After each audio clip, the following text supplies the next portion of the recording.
एक घनदाट जंगल होते. तिथे वाघ, सिंह, हत्ती, घोडे, ससे, हरिण, कुत्रे, मोर, पोपट, मैना असे विविध पशुपक्षी राहत होते. प्राणी पक्षी आपापलं खाद्य मिळवण्यासाठी इकडून तिकडे तिकडून इकडे फिरत असत. एकदा एक ससा जंगलातून तुरू तुरू धावत होता. तेव्हा त्याच्या मागे काही जंगली कुत्री लागली. ससा म्हणजे छोटा व भित्रा प्राणी.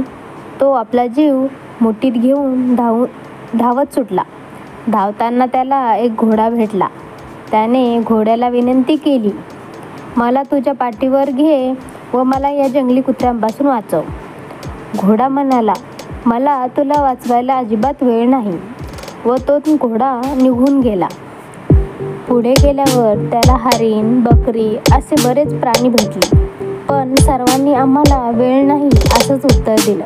शेवटी ससा खूप थकला. तेव्हा त्याला समोर एक हत्ती डोलत डोलत येत असताना दिसला. त्याने हत्तीला म्हटलं, हत्ती दादा, माझ्या मागे कुत्री लागलीत.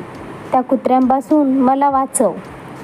हत्तीला ससोबाची दया आली. त्याने आपल्या सोंडीवर उचलून पाठीवर बसवले. ससोबाने हत्तीचे आभार मानले. मागून येणाऱ्या कुत्र्यांना ससोबा कुठे दिसत नाही.